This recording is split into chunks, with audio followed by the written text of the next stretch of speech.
Welcome to Driving with Miss Daisy. I'm Daisy Williams and I'm a freshman on the golf team at DePauw. Today we're going to be talking about short game.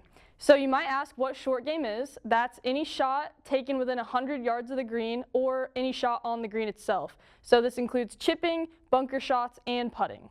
You might also ask why short game is important. So for beginners especially, they hit a lot of bad shots. They hit errant tee shots, they miss the greens, and the only way to recover from bad shots like that is to hit a good chip and make a putt. So you use your putter on every single hole, unless of course you get lucky. You'll also hear people say drive for show, putt for dough, which is very accurate. Long drives may be impressive, but the numbers on your scorecard are a direct reflection of your short game. And if you need any more motivation to practice your short game, pros dedicate at least 60% of their practices to short game. So that's 4 to 6 hours every day. So now we're going to get into some putting basics. So you're going to start out with stance and posture. So you want your feet shoulder width apart, and you want to hinge at your pelvis. So it's not a squat, it's not no leaning back, it's just you kind of flex in your knees a little bit and you hinge at your pelvis. So you're just kind of leaning over. And your hands, you want to let your arms hang naturally. So just wherever they kind of fall after you've hinged. And then you just put your hands on the club and you have a nice posture and you're ready to hit a putt. So also, ball position is important. You want your ball position slightly ahead of center. So not in the center, not back, slightly in front of center. And then grip with putting is super important. So my grip, I put my left hand low, which probably isn't how you want to do it. But when you do grip the club, so for most of you it'll be like this, with your right hand low and your left hand on top, you want to hold it like you're holding a baby bird. So not so tight that you're going to hurt it, but tight enough to where it's not going to get away. So I grip with my left hand low, but probably right hand low for most beginners.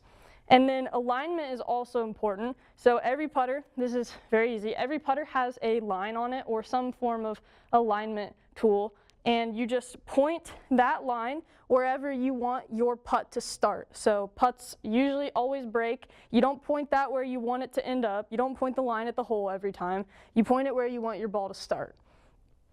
And using a chalk line or a yardstick, if you putt off of a yardstick, that can help you with aim. Those are very useful tools.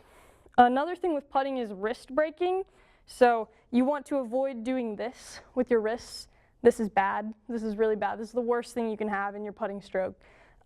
It's impossible to repeat. So if you have all your wrists going like this, you can't repeat that. You're going to hit really terrible putts. The putting stroke is just a simple rocking of the shoulders. It's just back and forth. My wrists aren't involved at all. That's why I putt with my left hand low, because if I have my left hand low, it's really hard to break my wrists.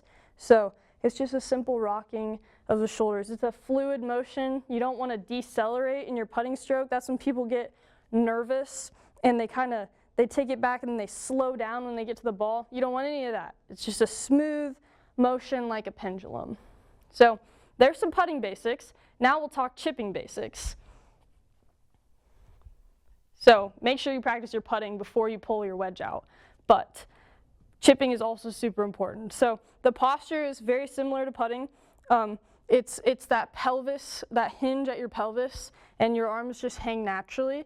The grip is also very similar. So your grip strength, the baby bird thing, don't squeeze it too hard to hurt it, but squeeze it hard enough it's not going to get away. And you also want to interlock when you're chipping. So that's for right-handed people, it's your left index finger and your right pinky finger, and they just lock around each other. And then your stance when you're chipping is slightly different from putting. So you want to have a narrow stance. You want your feet not quite shoulder width apart. You want them narrow, and then you also want to open yourself up to the target. So I'd be aimed straight at the camera, but I want to open myself up a little bit. That makes it a lot easier. And I also want 70% of my weight on my lead leg. So for right-handed people, you want 70% of your weight on your left foot. And then you want your ball position back of center when you're chipping. Makes it a lot easier to make good contact with the ball if your ball position is in the back of your stance. And then chipping is, the chipping motion is very similar to putting. It's a lot of a shoulder rock, and you can even get your lower body involved if that's the sort of thing you want to do. So it's just very fluid motion back and through. And you also want to avoid wrist breaking when you're chipping as well. So you don't want any of this. This is bad. This is really bad. You will blade it, you'll chunk it, you won't hit good chips, they'll be very inconsistent, and you also don't want to scoop the ball. So you'll see it sitting in grass and it looks real nice, and you just want to kind of flip under it with your wrists. That's bad. It works sometimes, but it's hard to repeat, just like any sort of action you have with your wrists. Don't involve your wrists, just keep them firm and hit good chips.